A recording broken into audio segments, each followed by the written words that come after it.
So here is the Apostate Prophet on visegrad 24 saying how many Muslims in the West hold radical views and how this is just a normal part of being Muslim.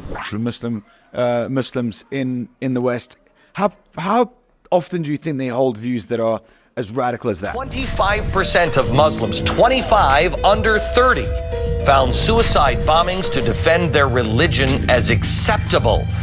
But I would say such views are extremely common, extremely popular. They're not at all rare.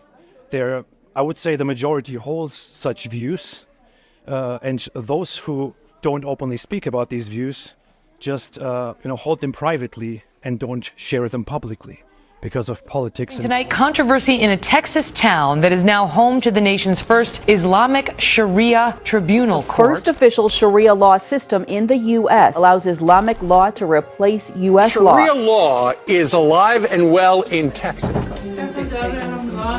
Look at this kuffar.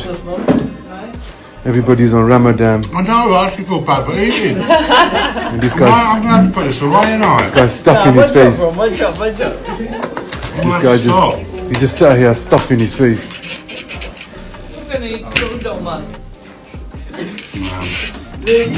Stop calling them suicide bombers. They are not suicide bombers, they are heroes. Like display of affection.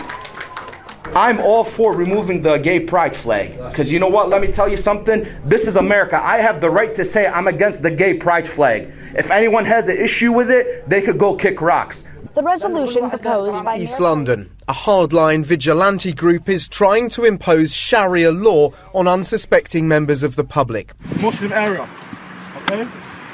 Alcohol, bad. This is a Muslim area. It's not just drinkers being targeted.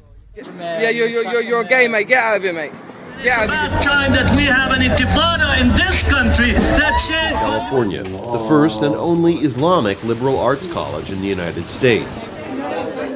It's a fledgling institution with only 31 students. Jesus and children being told by Muslim peers that if they did not convert to Islam, the bullying would persist. Patrol officials apprehended a Lebanese man on March 9th who crossed illegally near the El Paso, Texas border. That man being 22-year-old Baso El Badi. He actually made terrorist threats to the El Paso Tactical Terrorism Response Team while in custody. El Badi claimed to be a member of the Iran-backed terror group Hezbollah. I think there is a big responsibility of the Muslim community in that, because we have tried to change the British. It is totally different now. It's nothing like Britain before. It's Lewis, who was denied public housing in Toronto, even though he's been on a waiting list for a long time. He was denied this because he was not Muslim. The public housing at 3001 Finch Avenue in Toronto receives tax dollars from the city of Toronto. Minneapolis changed its noise ordinance, now allowing the Islamic call to prayer to be broadcast from speakers year-round 5 times a day. Unemployed truck driver Falah Amaliki, a married father of 7, a man with no criminal record, rammed his Jeep into 2 women. Amaliki sped away from the scenes was his 20-year-old daughter, Noor. According to investigators, she had left an arranged marriage in Iraq several years earlier and had moved out of her parents' home after constant fighting about her lifestyle. Investigators believe that Noor Maliki may have been the victim of an honor killing.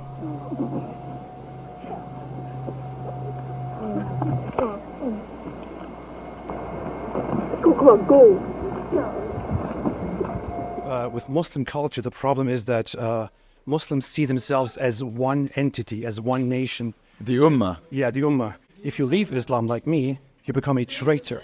You don't just become a former believer, you become a traitor, and as a traitor, you are supposed to be killed, executed.